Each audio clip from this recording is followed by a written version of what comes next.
우리 사도신경으로 신앙 고백하심으로 8월 22일 화요일 새벽 기도회를 시작하도록 하겠습니다. 전능하사 천지를 만드신 하나님 아버지를 내가 믿사오며 그 외아들 우리 주 예수 그리스도를 믿사오니 이는 성령으로 잉태하사 동정녀 마리아에게 나시고 본디오 빌라도에게 고난을 받으사 십자가에 못 박혀 죽으시고 장사한 지 사흘 만에 죽은 자 가운데서 다시 살아나시며 하늘에 오르사 전능하신 하나님 우편에 앉아 계시다가 저리로서 산 자와 죽은 자를 심판하러 오시리라. 성령을 믿사오며 거룩한 공예와 성도가 서로 교통하는 것과 죄를 사하여 주시는 것과 몸이 다시 사는 것과 영원히 사는 것을 믿사옵나이다. 아멘. 우리 찬송가 279장 인내하신 구세주여 우리 같이 찬송하도록 하겠습니다. 찬송가 279장, 이전 통일 찬송가는 337장 찬송입니다.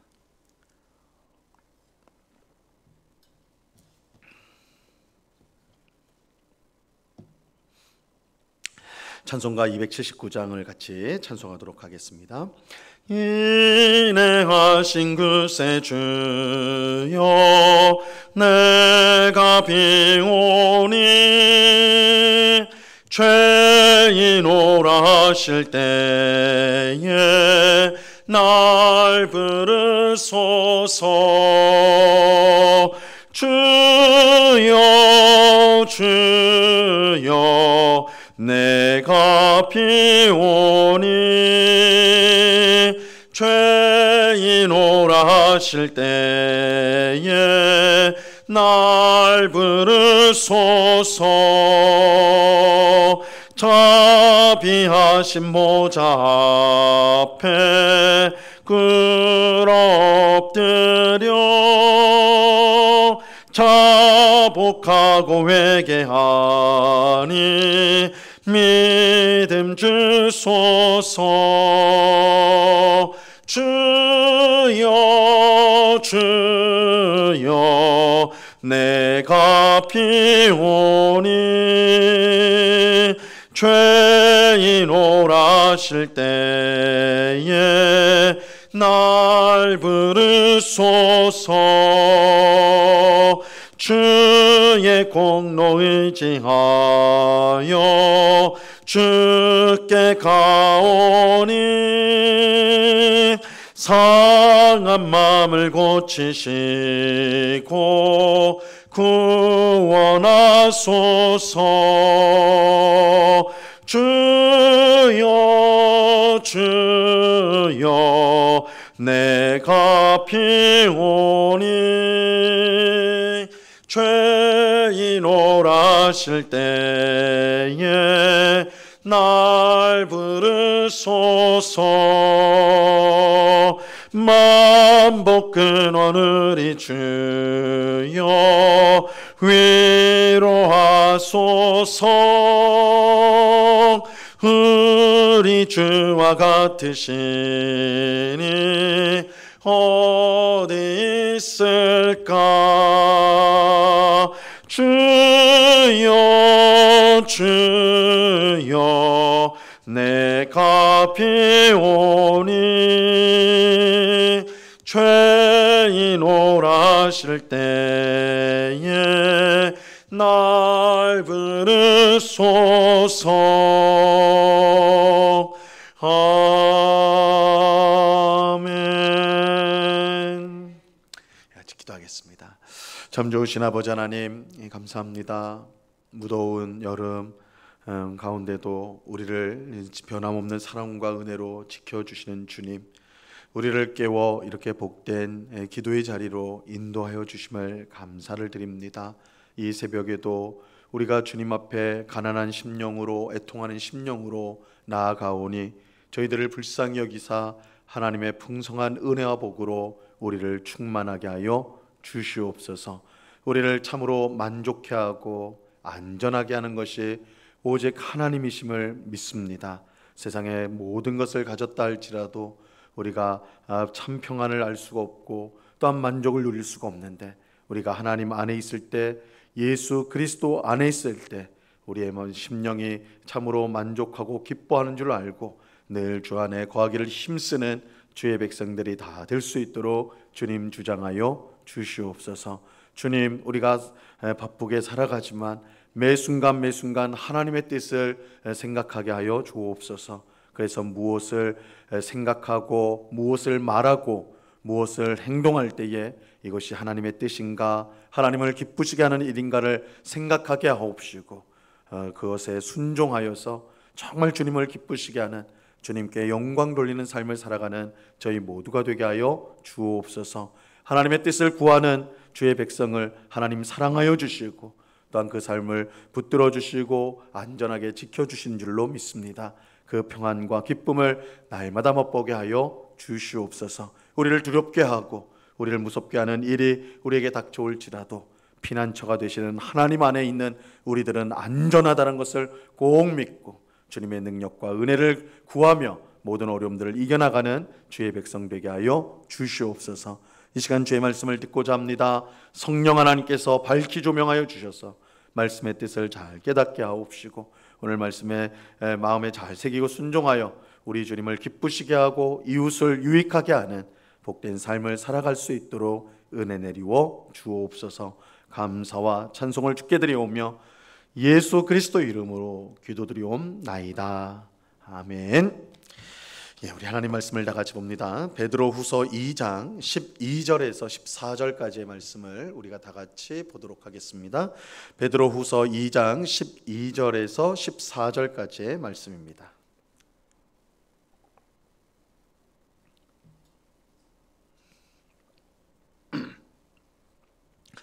베드로후서 2장 12절에서 14절까지의 말씀을 우리가 한 목소리로 하나님의 말씀을 다 같이 읽도록 하겠습니다. 12절부터 읽습니다. 시작. 그러나 이 사람들은 본래 잡혀 죽기 위하여 난 이성 없는 짐승 같아서 그 알지 못하는 것을 비방하고 그들의 멸망 가운데 멸망을 당하며 불의의 값으로 불의를 당하며 낮에 즐기고 노는 것을 기쁘게 여기는 자들이니 점과 흠이라. 너희와 함께 연애할 때에 그들의 속임수로 즐기고 놀며 음심이 가득한 눈을 가지고 범죄하기를 그치지 아니하고 굳세지 못한 영혼들을 유혹하며 탐욕에 연단된 마음을 가진 자들이니 저주의 자식이라. 아멘. 예, 우리는 어제 새벽에 교회를 무너뜨리는 이 거짓 선생들이 하나님으로부터 끔찍한 심판을 받을 수밖에 없는 근본적인 이유를 살펴보았습니다. 그 이유는 그들의 지독한 교만입니다. 그들의 교만이 그들이 심판받을 수밖에 없는 근본적인 이유입니다. 이 거짓 선생들이 얼마나 교만했는지 하나님께서 교회 안에 두신 질서와 주관하는 이들을 그들은 멸시하였습니다.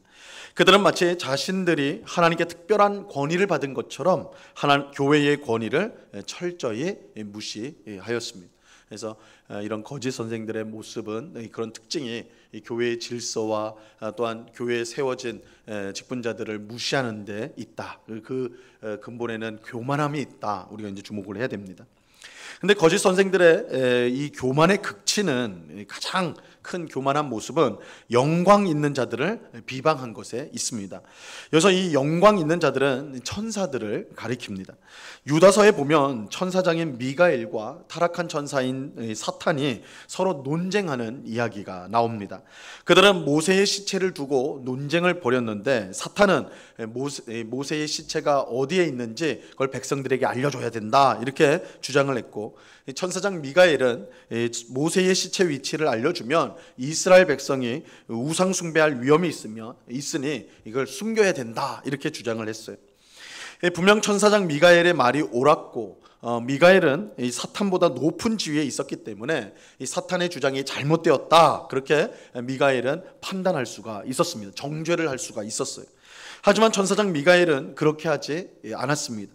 그 이유는 모든 판단은 하나님께서 하시기 때문입니다. 그래서 미가엘은 단지 판단하지 않고, 사탄을 판단하지 않고, 주께서 너를 꾸짖으시기를 바란다, 너의 잘못된 생각, 잘못된 주장을 주께서 꾸짖어 주시기를 바란다, 이렇게만 말하였어요. 그런데 전사장 미가엘조차도 하나님 때문에 판단하지 않은 것을 이 거짓 선생들은 겁도 없이 하였습니다. 그들은 스스로 하나님인 것처럼 교만하게 행하였던 것이. 그래서 그들은 이 타락한 천사들, 범죄한 천사들을 마구마구 비방하고 그렇게 이제 욕하였는데, 그것은 미가엘 천사장인 미가엘조차도 하지 않았던 것입니다. 이처럼 거짓 선생들은 너무나 교만했기 때문에 하나님의 심판을 피할 수가 없습니다. 한편 오늘 우리가 읽은 본문은 이 교만한 이 거짓 선생들이 얼마나 탐욕적이었는지, 그들의 탐욕이 얼마나 컸는지를 우리에게 알려주고 있습니다. 이 그들의 탐욕은 왜 그들이 하나님께 심판을 받을 수밖에 없는지를 또한 분명히 보여주는 것입니다. 자, 오늘 본문 12절을 보세요. 12절. 그러나 이 사람들은 본래 잡혀 죽기 위하여 난 이성 없는 짐승 같아서 그 알지 못하는 것을 비방하고 그들의 멸망 가운데서 멸망을 당하며.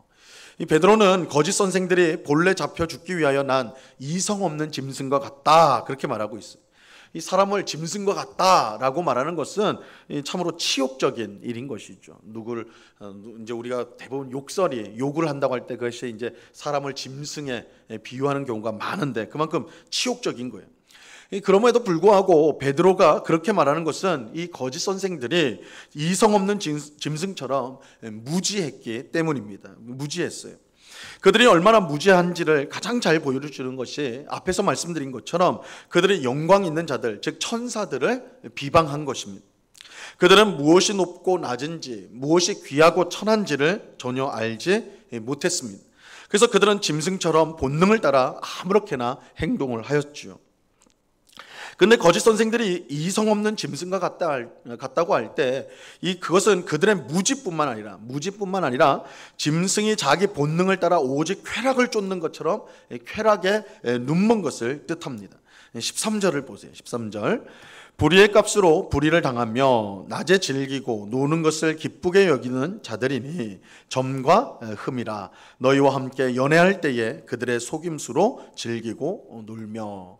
이 거짓 선생들은 낮에 즐기고 노는 것을 기쁘게 여기는 자들이었습니다. 낮에 즐기고 노는 것을 기뻐하는 자들이에요. 원래 사람들은 해가 진 후에 밤에 즐깁니다. 그래서 우리가 밤문화라고 그러죠. 이제 유흥문화를 우리가 밤문화라고 하는데, 방탕하게 즐기고 노는 것이 부끄러운 일인 줄 알기 때문에 사람의 눈에 띄지 않으려고 잘 보이는 낮이 아닌 깜깜한 밤에 그렇게 즐기고 방탕하게 노는 것이죠. 하지만 거짓 선생들은 쾌락에 눈이 멀어서 이 부끄러움을 알지 못했습니다. 심지어 그들은 교회 안에서 성도들과 식사할 때에도 속임수로 즐기고 놀았습니다. 이 세상에서 방탕하게 놀고 즐기는 것을 교회 안으로 끌고 들어온 것입니다. 그들이 얼마나 방탕했는가, 얼마나 탐욕적인가, 그것을 보여주는 것이죠. 이런 거짓 교사들이, 거짓 선생들이 성적으로 매우 타락했다라는 것은 당연하다고 할 수가 있습니다. 14절 말씀을 보세요. 14절. 음심이 가득한 눈을 가지고 범죄하기를 그치지 아니하고 굳세지 못한 영혼들을 유혹하며 탐욕에 연단된 마음을 가진 자들이니 저주의 자식이라. 거짓 선생들은 음란으로 가득한 눈을 가지고 범죄하기를 그치지 않았습니다. 그들은 마치 몸을 파는 창기처럼 상대가 누구든 상관없이 육체적 쾌락을 나눌 상대로 생각하여서 그 상대를 교회 안에서 찾는 그런 아주 망령된 행동을 하였습니다. 이처럼 거짓 선생들은 무지와 쾌락에 눈이 멀어 짐승처럼 행동하였는데, 문제는 그들만 그렇게 한 것이 아니라 굳세지 못한 영혼들을 유혹하여 함께 죄를 지었다는 것입니다. 이것이 거짓 선생들의 무서움입니다. 이 굳세지 못한 영혼들, 교회 안에 굳세지 못한 영혼들이 있죠. 그 영혼들은 여전히 세상의 즐거움에 미련이 많기 때문에 거짓 선생들의 유혹에 쉽게 넘어가게 됩니다. 이것은 교회 안에 독버섯처럼 자라나서 더 많은 신자를 넘어지게 만들죠. 그래서 베드로는 거짓 선생들에 대해 지금처럼 자세하게 설명을 하고 경고를 하고 있는 것입니다. 방금 읽은 14절 하반절에 보면 베드로는 이 거짓 선생들을 탐욕에 연단된 마음을 가진 자들이라 이렇게 표현을 하고 있어요. 여기서 이 연단이란 말은 이 운동선수들이 경기에서 우승하기 위해서 최선을 다해서 몸을 단련하는 것, 몸을 훈련시키는 것을 뜻합니다. 거짓 선생들은 마치 운동선수들이 최선을 다해 훈련을 받는 것처럼 탐욕을 최선을 다해 훈련을 하였어요.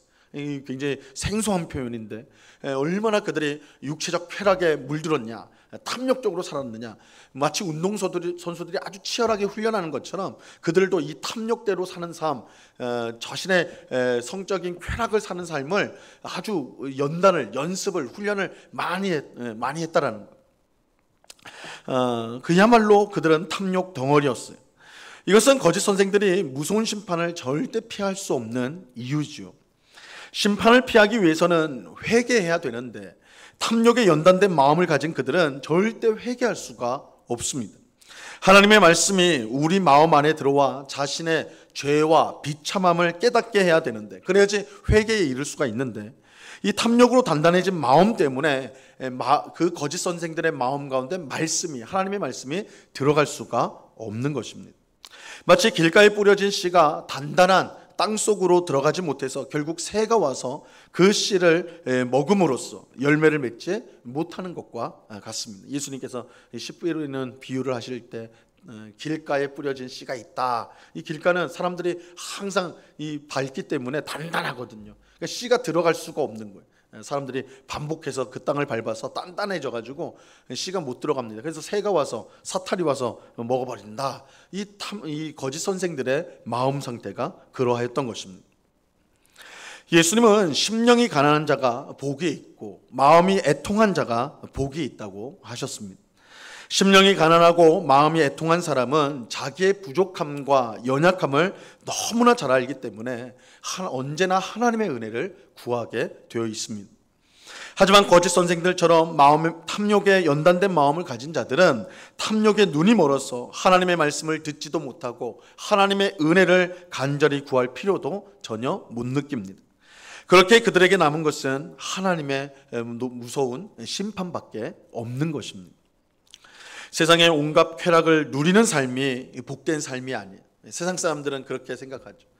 자기가 즐기고 싶고 가지고 싶고 맛보고 싶은 것을 다 해본 것이, 그런 쾌락을 누리는 것이 행복한 삶이다. 막연하게 그렇게 세상 사람들 생각을 해요. 하지만 그러한 삶이 복된 삶이 아닙니다. 하나님 앞에서 얼마나 자신이 악하고 부족한지를 깨달아서 하나님께 간절히 은혜를 구하는 삶이 복된 삶입니다. 왜냐하면 하나님만이 우리에게 참 만족을 주실 수 있기 때문입니다. 그렇게 탐욕에 연단된 마음을 가진 거짓 선생들의 길을 우리는 절대 따라가서는 안 됩니다. 우리는 오직 하나님께 참된 만족과 기쁨이 있음을 알고 겸손히 하나님께 은혜를 구하는 삶을 살아야 하는 것입니다. 하나님은 그런 우리를 기뻐하시고 세상이 줄 수 없는 참 기쁨과 평강을 충만히 주실 것입니다. 오늘 새벽에 기도하는 우리 모두에게 이 기쁨과 평강에 충만히 임하기를 간절히 바랍니다. 탐욕에 연단된 마음을 가진 것, 그들은 육신적인 온갖 쾌락을 다 누렸을지 몰라도 그것이 행복한 삶이 아니라 사실은 망하는 삶, 정말로 하나님 앞에 무서운 심판이 약속된, 예정된 그런 불행한 삶이라는 것. 참된 만족과 기쁨은 오직 하나님께 있고 그 하나님으로부터 만족과 기쁨을 얻기 위해서 우리는 심령이 가난하고 애통한 마음으로 겸손히 하나님 앞에 나아가야 된다는 것, 오늘 말씀을 통해 우리의 마음에 이 말씀을 잘 새겨서 그렇게 겸손히 주 앞에 은혜를 구하는 우리 모두가 될 수 있기를 바랍니다. 그래서 하나님이 주신 풍성한 은혜와 기쁨 가운데 날마다 살아가는 우리 모두가 될 수 있기를 우리 주님의 이름으로 간절히 축원합니다. 기도하겠습니다. 하나님 아버지, 거짓 선생들이 얼마나 교만하고 또한 육체적으로 쾌락 가운데, 탐욕 가운데 살았는가, 이것을 자세하게 설명하는 것을 우리가 봅니다. 이 말씀을 통해서 우리가 절대 가서는 안 되는 길이 바로 이 거짓 선생들의 길이라는 것을 다시금 경고를 받고 깨닫습니다. 거짓 선생들은 온갖 육체적 쾌락을 다 누렸습니다. 먹고 싶은 것을 먹었고 온갖 성적인 쾌락을 누렸으며 또한 자신의 마음에 채울 때까지 물질을 모으고 재산을 모으는 착취하여서 성도들을 착취하여서 재물을 모으는 그런 짓을 하였습니다. 그러나 그것이 그들에게 참된 행복이 아닙니다. 오히려 하나님의 확정된 심판이 그들을 기다리고 있을 뿐입니다. 참으로 우리가 만족하고 행복한 것은 애통한 마음과 가난한 심령을 가지고 겸손히 하나님 앞에 엎드리는 것, 은혜를 구할 때 우리는 참된 만족과 기쁨을 누릴 수 있습니다. 이 사실을 우리가 꼭 기억하고 항상 주님 앞에 겸손히 엎드릴 줄 아는 저희들 되게 하여 주시옵소서. 하나님만이 우리의 인생에 참된 행복과 만족과 기쁨을 주시는 줄로 믿습니다. 온갖 재물로도 온갖 육체의 쾌락으로도 가질 수 없는 마음의 평안과 기쁨이, 또한 소망이 오직 하나님께 있는 줄 알고 이 새벽에도 하나님 앞에 엎드리는 주의 백성들이 다 될 수 있도록 주님 주장하여 주시옵소서. 그래서 하나님이 우리의 심령 가운데 세상이 빼앗아갈 수 없는, 세상이 줄 수 없는 참 평안과 기쁨으로 충만케 하여 주시옵소서. 아버지 하나님, 우리 영국교회를 이곳에 세워주심을 감사합니다. 주께서 주신 소금과 빛이 되라는 사명, 이 세상의 소금과 빛이 되라는 사명을 잘 감당하는 우리 교회 되게 하여 주시옵소서. 이웃에게 사랑을 실천하며 복음을 전하는 교회가 되게 하시고 온 성도가 한 마음과 한 뜻이 되게 하시고 서로 복음 안에서 하나 되어져서 더욱더 열심히 주님을 섬기게 하옵시고, 또한 서로를 격려하여서 천국에 이르기까지 순례자의 이 길을 함께 잘 걸어갈 수 있는 귀한 은혜를 내리워 주시옵소서. 하나님께서 지금까지 붙들어 주신 은혜 앞으로도 더욱더 복되게 붙들어 주셔서 늘 하나님께 영광을 돌리고 이웃을 복되게 하는 교회가 되게 하여 주시옵소서. 이 시간에 여러 가지 기도의 제목들로 기도하는 주의 백성들 한 사람 한 사람 붙들어 주옵시고, 간절한 기도의 제목으로 주 앞에 나왔나이다. 저희들을 불쌍히 여기시고 우리의 기도에 주님의 뜻이 이루어짐으로 가장 복된 응답을 얻는 이 시간이 될 수 있도록 역사하여 주시옵소서. 살아계신 주께서 늘 함께 하신 줄로 믿고 감사와 찬송을 올려드리오며 예수 그리스도 이름으로 기도드리옵나이다. 아멘. 하늘에 계신 우리 아버지여, 이름이 거룩히 여김을 받으시오며 나라에 임하옵시며 뜻이 하늘에서 이룬 것 같이 땅에서도 이루어지이다. 오늘날 우리에게 일용할 양식을 주옵시고 우리가 우리에게 죄 지은 자를 사하여 준 것 같이 우리 죄를 사하여 주옵시고 우리를 시험에 들게 하지 마옵시고 다만 악에서 구하옵소서. 대개 나라와 권세와 영광이 아버지께 영원히 있사옵나이다. 아멘.